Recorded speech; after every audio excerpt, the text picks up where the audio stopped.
क्या हुआ, क्यों परेशान हो?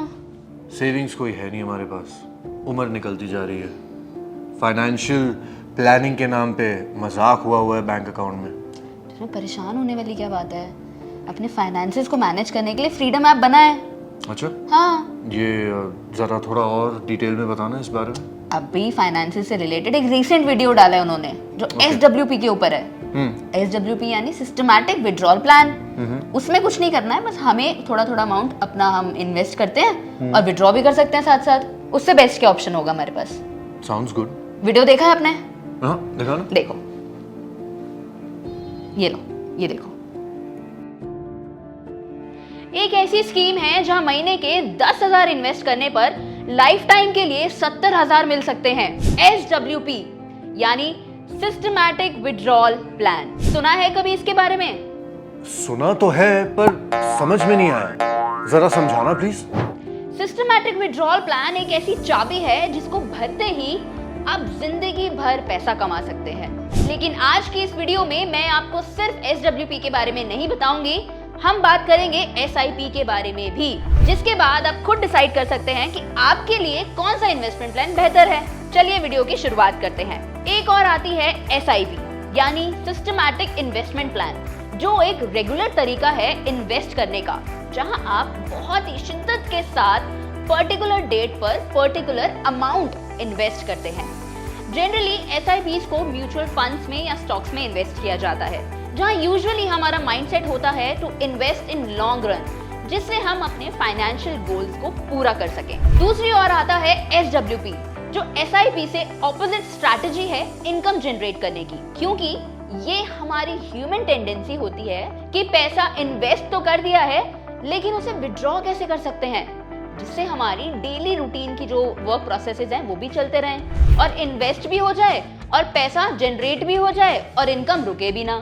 SWP में आप इक्विटी या डेट या कॉम्बिनेशन में इन्वेस्ट कर सकते हैं। तो SWP में आप एक लंप सम अमाउंट ही इन्वेस्ट करते हैं, जैसे या तो आपके पेरेंट्स का जो है वो रिटायरमेंट का पैसा आया हो, या आपकी ग्रेच्युटी फंड आई हो, या आपने अपना PF निकलवाया हो, या फिर आपकी कोई ऑलरेडी इन्वेस्टमेंट चल रही है और उस इन्वेस्टमेंट का आपको एक साथ पैसा मिल गया है, तो उस पैसे को आप SWP के तहत इन्वेस्ट कर सकते हैं। चलिए मान लेते हैं कि आपने 10 लाख रुपए अपने इन्वेस्ट करे हैं SWP में और हर यूनिट का NAV यानी नेट एसेट वैल्यू है 20। पहले तो नेट एसेट वैल्यू समझ लेते हैं, इसे देखिए। What's NAV in mutual funds lingo? It keeps popping up in my SOA. Thank you. SOA? Statement of accounts, Dadi. Yeah. NAV मतलब Net Asset Value. Let me explain NAV to you through your foodies lingo. This cheese masala dosa is made up of batter, potato, and cheese. The total cost of the dosa is the total sum of its ingredients. If the price of the dosa is 100 rupees, I have divided the dosa into 4 units. The price of each unit is the total price of the dosa divided by the number of the units. In mutual funds, instead of cheese and potatoes, there are stocks and bonds which have a market price. When the mutual fund is broken into units, the price of each of its unit is its NAV. अब जैसे किसी भी company के share price ऊपर नीचे होते रहते हैं, उनकी वैल्यू जो है वो ऊपर नीचे होती रहती है, उसी तरह NAV वो भी फ्लक्चुएट होता रहता है मार्केट कंडीशंस के अकॉर्डिंग, कभी ऊपर जाएगा कभी नीचे भी जाएगा। अब जो आपने SWP में इन्वेस्ट किया है और उसके ऊपर आपको 20 यानी उसका जो नेट एसेट वैल्यू है वो 20 रुपीज का है, इसका मतलब आपके इन्वेस्ट किए हुए 10 लाख रुपीज पर आपको 50,000 यूनिट्स मिलेंगी। अब ये कैलकुलेशन कैसे आया? तो कुछ डिफिकल्ट नहीं है, 10 lakh divided by 20 which becomes 50,000। अब मान लीजिए कि एक साल के बाद आपने हर महीने एक फिक्स्ड इनकम जो है वो फंड जो है वो आपने निकालना शुरू कर दिया, तो मानते हैं कि वो फंड आपका 5,000 है, आप हर महीने 5,000 रुपए निकाल रहे हैं। अब लेट्स से कि एक साल बाद जो आपका NAV था वो 20 से बढ़ के 22 हो गया अकॉर्डिंग टू मार्केट कंडीशंस। अब आपकी जो म्यूचुअल फंड कंपनी है वो आपको मंथली के 5,000 रुपीज देने के लिए कुछ ना कुछ तो आपकी यूनिट्स जो होंगी, जो आपकी 50,000 यूनिट्स थी, उनको वो बेचनी पड़ेंगी। इसमें से कुछ ना कुछ अमाउंट उनको बेचना पड़ेगा। 22 जो है वो आपका है NAV यानी कि जिस साल, जिस महीने के लिए आपने 5,000 रुपीज अपने विड्रॉ करवाने के सोचे थे, और ये 5,000 कब सोचे थे? आपने 10 लाख रुपए एक साल पहले इन्वेस्ट करे थे। अगले साल आपने सोचा कि आपको हर महीने 5,000 रुपए चाहिए हैं, यानी कि आप हर महीने 5,000 रुपए उस अकाउंट में से निकलवाना चाहते हैं।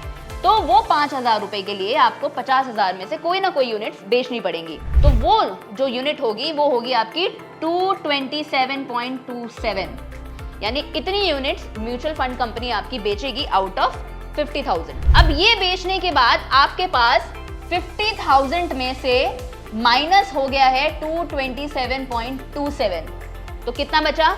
49,772.27, यानी ये आपकी बची हुई यूनिट्स थी आफ्टर 1 ईयर, जब NAV था 22। अब मान लीजिए कि अगले महीने आपको फिर से अपने 5,000 रुपए चाहिए हैं, क्योंकि आपने अपना सिस्टमैटिक विड्रॉल शुरू किया हुआ है कि आपको हर महीने 5,000 रुपए निकलवाने हैं। तो दूसरे महीने के लिए यानी फॉर सेकेंड मंथ आपके 5,000 रुपए आपको फिर से चाहिए। अब पहले आपकी यूनिट्स थी 49,772.27, इसमें से अब 5,000 रुपए निकलवाने के लिए आपको कुछ और यूनिट्स बेचनी पड़ेंगी। अब मानते हैं कि सेकेंड मंथ में जो NAV था वो 22 से हो गया 23, तो अब आपकी कितनी यूनिट्स बेचनी पड़ेंगी म्यूचुअल फंड कंपनी को?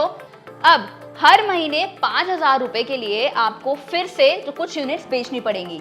अब NAV यहां हो गया है 23, यानी 5,000 divided by 23 which comes as 217.39, यानी अब म्यूचुअल फंड कंपनी जो है वो इतने यूनिट्स आपके सेल करेगी to give you this 5,000 rupees, जो आपने डिसाइड किया था कि मंथली आपको इतना पैसा चाहिए। अब सेकेंड मंथ के बाद आपके पास कितनी यूनिट्स बची? तो वो बची 49,772.27 माइनस 217.39, जो हमारे पास निकलेगा 49,555.32, यानी दूसरा महीना हो गया और आपने 5,000 रुपए निकलवा लिए। अब आपके पास जो बची हुई यूनिट्स बची हैं वो आपके पास ये बची हैं। अब यही सेम प्रोसेस आप सालों साल कंटिन्यू कर रहे हैं। अब आप यही सेम प्रोसेस फॉलो करेंगे कि तीसरे महीने भी 5,000 रुपए अगर आपको चाहिए हैं तो उसके लिए फिर से कुछ यूनिट बेचनी पड़ेंगी। तो अब तीसरे महीने में हम मान लेते हैं कि NAV हमारा हो गया है 24, तो इन 24 NAV के साथ 5,000 divided bye 24 will give you 208.33। अब इस यूनिट को इन सारी यूनिट्स को बेचने के बाद आपके पास जो लेफ्ट ओवर यूनिट बचेगा वो आपकी बचेंगी 49,346.99 यूनिट्स। अब मान लेते हैं कि हमारा जो NAV था वो 24 था। अब हमें देखना है कि हमारे पास इस महीने के बाद यानी थर्ड मंथ के बाद में कितना पैसा बचा है। तीसरे महीने में NAV 24 था। अब अगर हम इस 24 को इससे मल्टीप्लाई करें तो हमें पता चल जाएगा कि कितना जो कॉर्पस है हमारे पास वो बचा हुआ है। वो हमारे पास आया 11,84,328। अब इसको आपको किससे मैच करना है? अपने 10 लाख से, यानी आपने इन्वेस्ट तो 10 लाख किए थे लेकिन आपके पास अब 11 लाख से ऊपर का अमाउंट है।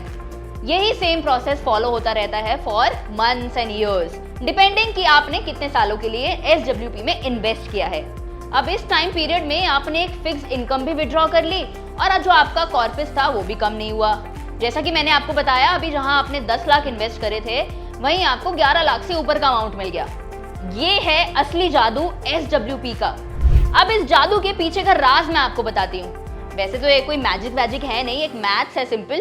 देखो, अगर आपका जो म्यूचुअल फंड है वो 10% से इंक्रीज हो रहा है और उसमें आप 7 से 8% का विड्रॉल भी कर रहे हैं, तो भी आपके पास बचा हुआ 2 to 3% आपके कॉर्पस पर ग्रो ही कर रहा है। ये वो अमाउंट है जो आपका 11 लाख से ऊपर का आया था। यानी इस प्लान में इन्वेस्ट करने पर आपका जो प्रिंसिपल अमाउंट है उसको आपको हाथ लगाने की भी जरूरत नहीं है, वो ग्रो करेगा। अब आपने यहाँ 7 से 8% का ही विड्रॉल किया है, तो जो आपकी इनकम जो आपको मिल रही है वो तो आपके इंटरेस्ट से ही कवर हो जाती है। तो यहाँ आपका जो प्रिंसिपल अमाउंट था उसको तो हाथ लगाने की जरूरत ही नहीं पड़ी।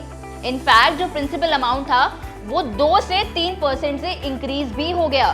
देखो, इसका ना ज्यादा फायदा आपको लॉन्ग टर्म में मिल सकता है, क्योंकि शॉर्ट टर्म में ना मार्केट फ्लक्चुएशंस बहुत ज्यादा होती हैं, जिसकी गारंटी लेना थोड़ा डिफिकल्ट हो जाता है, क्योंकि मार्केट में ग्रोथ कभी है कभी नहीं है, तो वो कुछ फिक्स चीज नहीं है।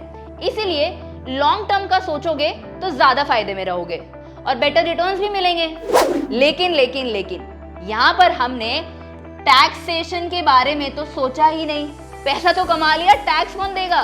टैक्स भी तो देना बनता है। तो फिर अगर आपने इक्विटी म्यूचुअल फंड में इन्वेस्ट किया है और मिनिमम 1 साल बाद आप उसमें अपना विड्रॉल शुरू करते हैं, तो आपको लॉन्ग टर्म कैपिटल गेन पर टैक्स तो देना पड़ेगा। तो उस टैक्स के लिए आप कैसे बच सकते हैं कि अगर आपने सोचा था 5,000 रुपए आप हर महीने निकलवाएंगे, साल भर के कितने हुए? 60,000। यानी ये 60,000 रुपए पर आपको टैक्स नहीं देना पड़ेगा।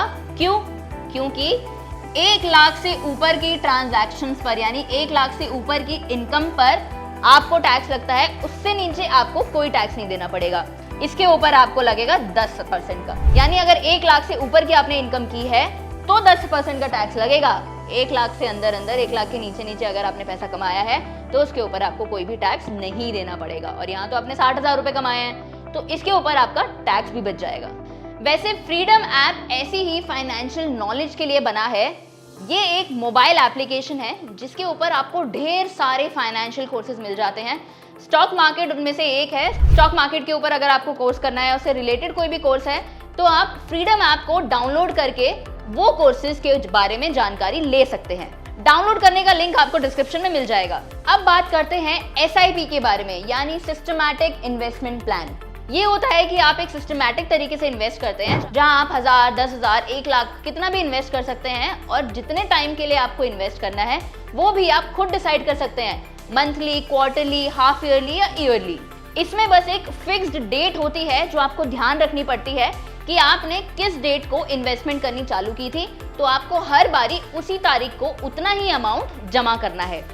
आप जो भी अमाउंट इन्वेस्ट करेंगे या डिसाइड करते हो, उस अमाउंट को जो फंड मैनेजर होता है वो आपको म्यूचुअल फंड्स में इन्वेस्ट करके देता है, यानी वो आपके उस पैसे को म्यूचुअल फंड्स में इन्वेस्ट करता है। इसका प्रोसेस भी सेम है कि आपका जो इन्वेस्ट किया हुआ अमाउंट है, आपको उसके बदले में, उसके अगेंस्ट में कुछ यूनिट दी जाएंगी जिनकी वैल्यू डिपेंड करेगी NAV। जैसे कि मैंने आपको पहले SWP का बताया था, सेम वैसे ही NAV पर डिपेंड करेगी। यानी अगर NAV बढ़ेगा तो आपकी इन्वेस्टमेंट किया हुआ पैसा भी बढ़ेगा और अगर NAV घटा तो आपका पैसा भी घटेगा।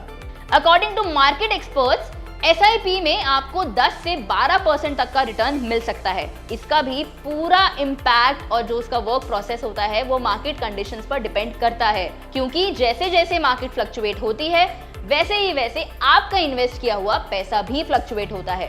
तो ये था SWP वर्सेस SIP के बारे में। क्या ख्याल है, कहाँ इन्वेस्ट करेंगे? हमें कमेंट सेक्शन में जरूर बताइएगा। मैं उम्मीद करती हूँ कि आपको ये वीडियो समझ में आई होगी। अगर फिर भी कोई डाउट्स हैं तो कमेंट सेक्शन में साथ साथ हमें अपने डाउट्स भी लिख दीजिएगा। तब तक के लिए बने रहिए हमारे साथ। मैं मानसी मिलती हूँ आपसे अगली वीडियो में।